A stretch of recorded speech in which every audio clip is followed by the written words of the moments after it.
Bismillahirrahmanirrahim. Assalamualaikum warahmatullahi wabarakatuh. Perkenalkan, nama saya Wendy Anggraini, NPM 1931090217 dari Prodi Sosiologi Agama semester 6 kelas B. Baiklah, di sini saya akan menjelaskan materi tentang pendidikan demokratis, globalisasi, dan di masa pandemi dengan mata kuliah Sosiologi Pendidikan dengan dosen pengampu Ibu Erin Nur Maulidia, SOS MPD. Baiklah, yang pertama itu ada model pendidikan demokratis. Hakikat demokrasi adalah adanya keadilan, persamaan, kesetaraan, kebebasan, sehingga dapat menghilangkan penjajahan manusia atas manusia, pemaksaan hak asasi manusia. Demokrasi dalam ajaran Islam secara prinsip telah diterapkan oleh Nabi Muhammad SAW yang dikenal dengan istilah musyawarah. Kata demokrasi memang tidak terdapat di dalam Al-Quran dan hadis, karena kata demokrasi itu berasal dari bangsa Barat atau Eropa yang masuk ke peradaban Islam. Konsep pendidikan yang demokratis adalah pendidikan yang memberikan kesempatan yang sama kepada setiap anak untuk mendapatkan pendidikan di sekolah sesuai dengan kemampuannya. Pengertian demokratis di sini mencakup arti baik secara horizontal maupun vertikal. Jadi, demokrasi pendidikan di sini adalah proses pendidikan yang menghargai potensi pembawaan, persamaan, dan kebebasan peserta didik dalam mengembangkan dan mengaktualisasikan segala potensi dirinya secara optimal, tanpa memandang atau membedakan suku, agama, maupun budaya. Yang kedua ada globalisasi pendidikan. Pengertian ilmu pendidikan dalam era globalisasi tidak terlepas dari dua kata yang dipadukan, yaitu ilmu dan pendidikan.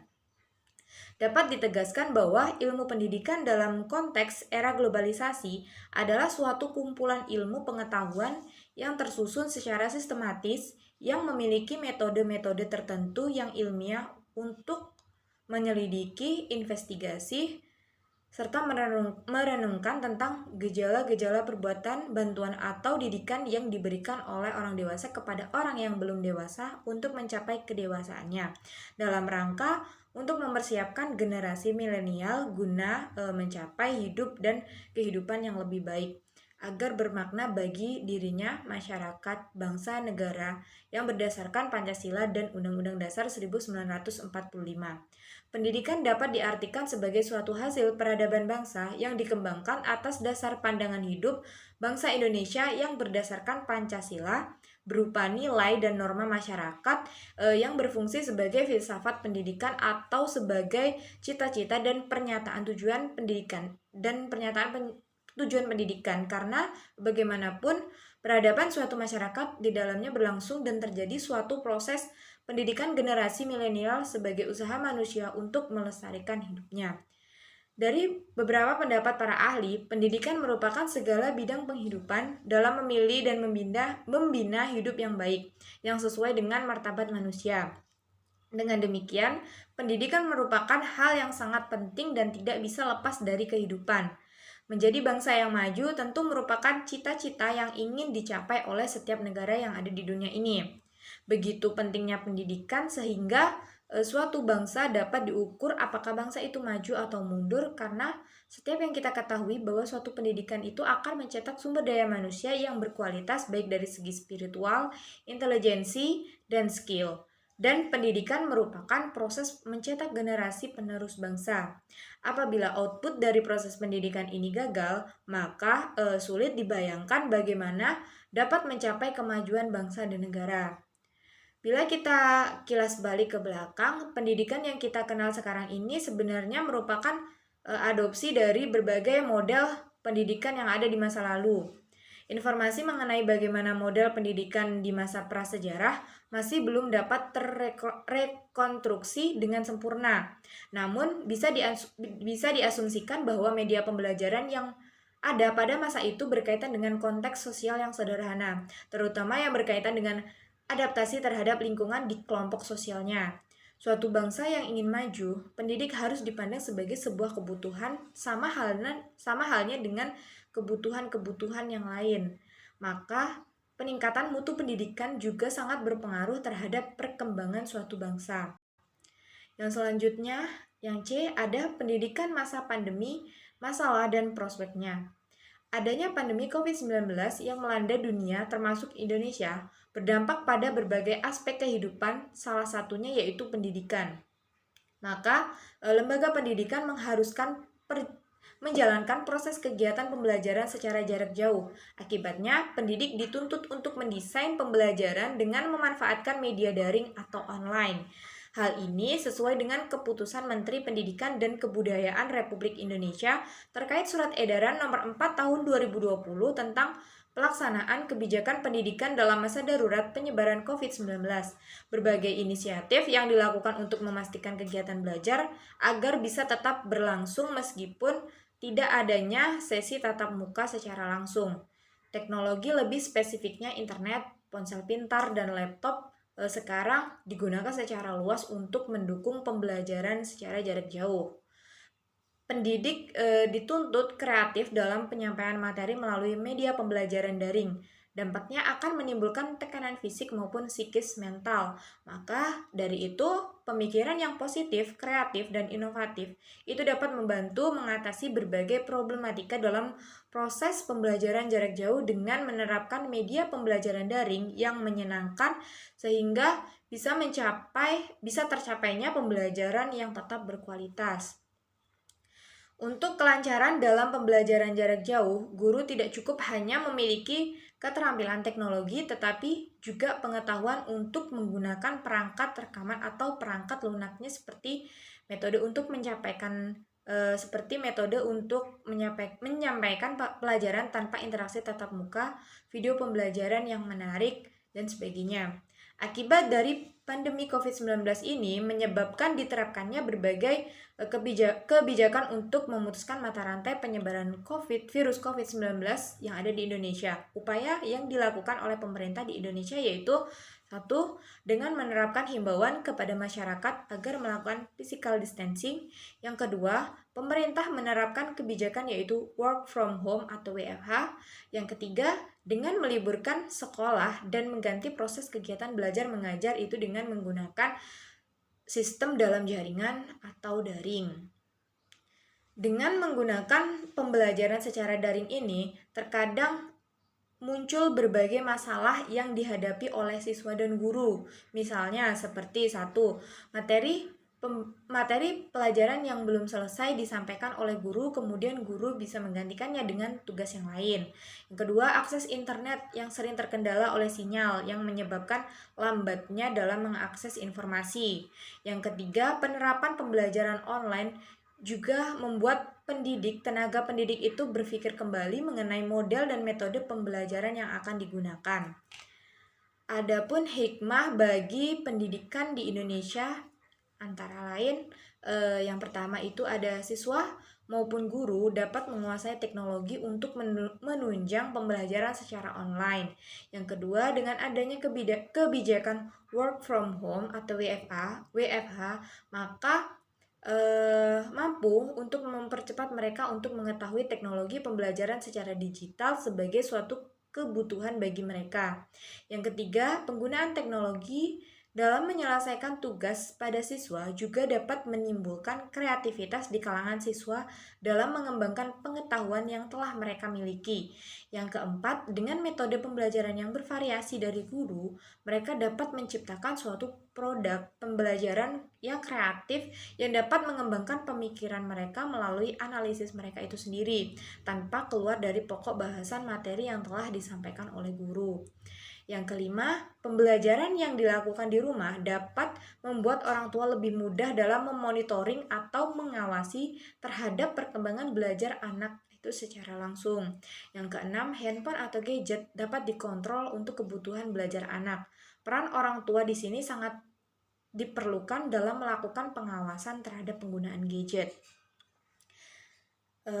Adanya kebijakan pemerintah untuk melakukan pembelajaran secara jarak jauh melalui online ini dapat memberikan manfaat yaitu meningkatkan kesadaran untuk menguasai kemajuan teknologi saat ini dan mengatasi permasalahan proses pendidikan yang ada di Indonesia. Yang pertama dari pendidik atau dosen atau akademisi. Sebagai seorang pendidik, harus terus bertanggung jawab untuk mengembangkan tridharma perguruan tinggi agar tercapainya target untuk menyampaikan tugas pengajaran di mana mata kuliah harus selesai dilaksanakan sesuai waktu yang sudah ditentukan dengan berbagai cara. Bisa dilakukan menyampaikan materi secara online dan pertanyaan dan kuis yang diberikan dan dibicarakan dalam forum diskusi. Yang kedua dari orang tua. Orang tua harus mampu bertransformasi dan beradaptasi terlebih dahulu, sehingga orang tua mampu menjadi pendamping atau mentor perubahan bagi anak-anaknya yang ada di rumah. Yang ketiga dari anak didik. Mahasiswa mulai merasa jenuh bahkan mengeluh dengan banyaknya tugas dari dosen sehingga mereka rata-rata meminta waktu mundur untuk menyelesaikan tugas-tugas tersebut. Masalahnya banyak terkendala, misalnya mati listrik mati, terkendala internet, paket habis. Jadi sebagai seorang dosen harus berpihak kepada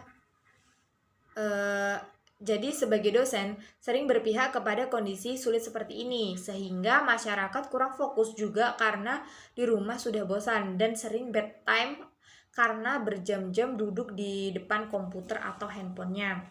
Yang kedua, banyak juga mahasiswa mulai merasa stres karena di saat belajar mahasiswa juga masih harus membantu orang tuanya mengurusi pekerjaan rumah.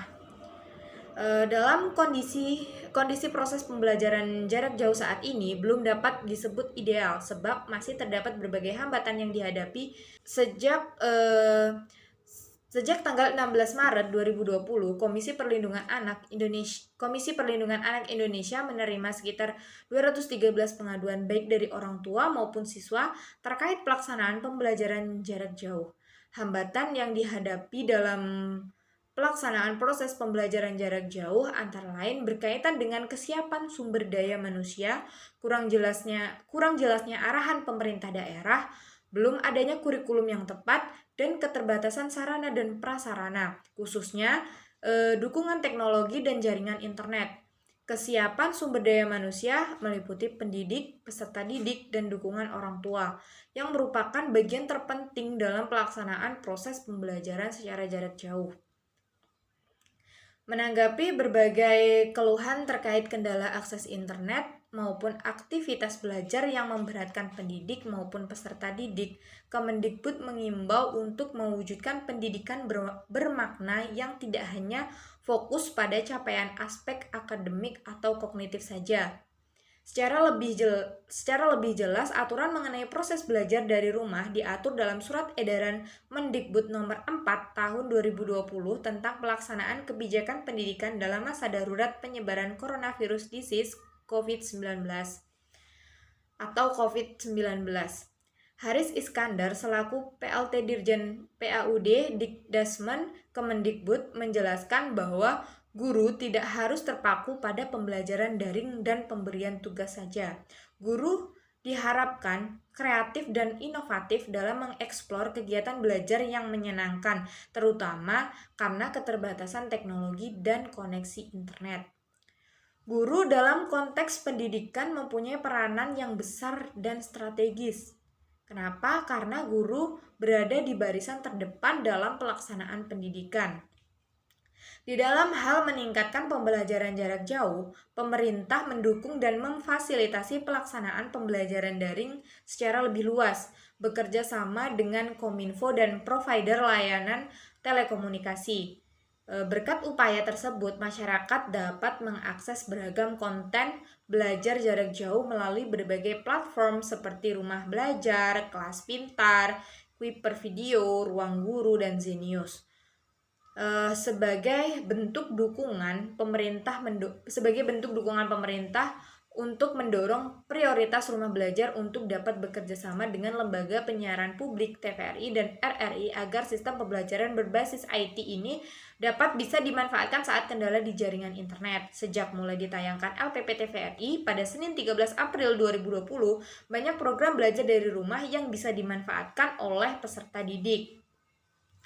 Ketika wabah pandemi COVID-19 melanda dunia, termasuk Indonesia, sampai saat ini, maka kecanggihan teknologi informasi tersebut harus dimanfaatkan dengan sebaik mungkin dalam proses pembelajaran oleh seorang guru.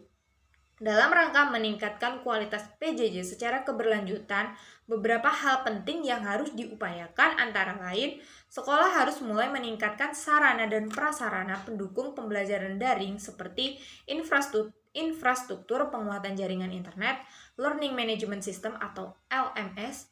Yang kedua, ada peningkatan kapasitas pendidik yang mendukung pelaksanaan PJJ. Misalnya, peningkatan kompetensi dalam menyiapkan media dan konektivitas serta pengelolaan pembelajaran dan mengikuti berbagai pelatihan. Yang ketiga, ada perluasan dukungan platform teknologi secara berkesinambungan untuk mendukung PJJ.